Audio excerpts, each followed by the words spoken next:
Lesson 24. Walking your calling with courage, clarity, and protection. There comes a moment in every soul's journey when something inside you becomes unmistakably clear, a sense of direction, a quiet knowing, a whisper that feels older than your life, yet somehow completely yours. It doesn't shout, it doesn't demand, it doesn't rush. It simply says, "This is who you are. This is what you were made for." And when this whisper appears, three forces rise immediately to meet it: fear, distraction, and pressure. Fear tries to shrink you. Distraction tries to scatter you. Pressure tries to reshape you. This lesson is about walking your calling with courage, with clarity, and with protection, so that what God placed in you does not get lost in the noise of the world. 1. Staying true to yourself after discovering your calling. When you finally see your path, the first challenge is not to walk it. The first challenge is not to abandon it, because the moment you see truth, the world begins to pull you away from it. The Christian desert monks said, "After revelation comes temptation." They meant that once you glimpse who you are, the old self fights to stay alive. Modern psychology calls this identity resistance. The part of you that fears change tries to drag you back into familiar patterns. You stay true to yourself through three quiet disciplines. A. Inner honesty. Honesty is not about confessing your flaws. Honesty is about refusing to betray your soul. It's the courage to say, "This is who I am. This is what I'm called to do.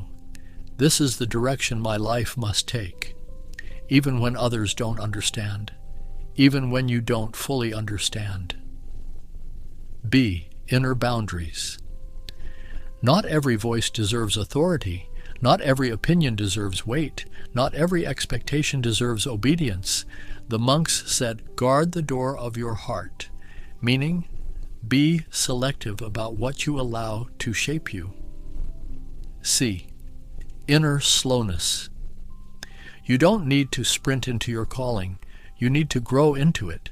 A tree doesn't rush to become a tree. It grows at the speed of its roots.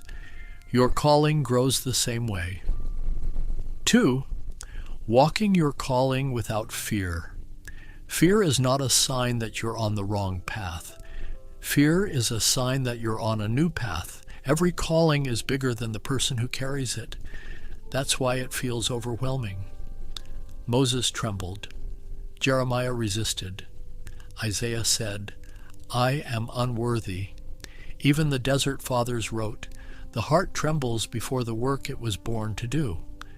Modern psychology agrees. Fear appears whenever you step into a role that requires a larger version of yourself. But fear is not the enemy. Fear is a threshold. You cross it through three movements. A. Naming the fear. Fear grows in silence. It shrinks when spoken. I'm afraid of failing. I'm afraid of being seen. I'm afraid of responsibility. I'm afraid I'm not enough. The monks said, "What is named is disarmed." B. Taking small steps. Courage is not a leap. Courage is a rhythm. One small step, then another, then another. You don't need to be fearless. You need to be faithful. C. Praying for strength, not escape. A simple prayer is enough. "Lord, walk with me," not "remove the fear," but "stay beside me as I walk through it." Fear doesn't disappear. It transforms. It becomes reverence. It becomes humility. It becomes depth. 3. Protecting your calling from noise, doubt, and people. Once you begin walking your path, the world will try to rewrite it, not always out of malice, sometimes out of misunderstanding, sometimes out of projection, sometimes out of their own fear. The church fathers said, "Guard your heart, for from it flows your life." Modern psychology calls this attentional sovereignty, the ability to choose what shapes your inner world. You protect your calling in three ways. A. Protecting your attention. Your calling grows where your attention rests. If your attention is scattered, your calling weakens. If your attention is focused, your calling strengthens. Attention is the currency of the soul. B. Protecting your relationships. Not everyone can walk with you. Some people drain your courage. Some confuse your clarity. Some project their fears onto your path. The monks said, "Walk with those who awaken your soul. Choose companions who nourish your depth, not those who shrink it." C. Protecting your inner room. There must be a place inside you that the world cannot enter, a place of silence, a place of prayer, a place of truth. This is where your calling lives. This is where God speaks. This is where you return when the world becomes loud. Without this inner room, your calling becomes fragile. With it, your calling becomes unshakable.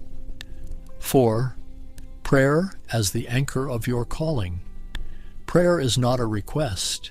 Prayer is alignment. Prayer is the moment you step out of noise and back into truth. If you want to walk your calling with courage, clarity, and protection, pray not for signs, not for guarantees, not for certainty. Pray for 3 things. A. Lord, keep me honest. Honest with myself. Honest with my motives. Honest with my heart.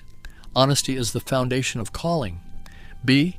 Lord, keep me courageous. Not fearless, courageous. Fearlessness is impossible. Courage is holy. C. Lord, keep me focused. Let me not be distracted by noise, by comparison, by pressure, by expectations. Focus is the shield of calling. The Christian desert monks prayed this way, not to escape life, but to understand their place in it. 5. A quiet owl closing thought. Your calling is not fragile, but your attention is, your courage is, your clarity is. And that is why you must walk your path with honesty, with slowness, with prayer, with protection. You don't need to be fearless. You don't need to be perfect. You don't need to be fast. You only need to be faithful to the truth God placed in you. And if you stay faithful, your calling will unfold like dawn, quietly, steadily, inevitably. Thank you for spending this quiet moment with me. If this lesson brought you peace, consider sharing it with someone who may need it. Until next time, stay gentle with your soul.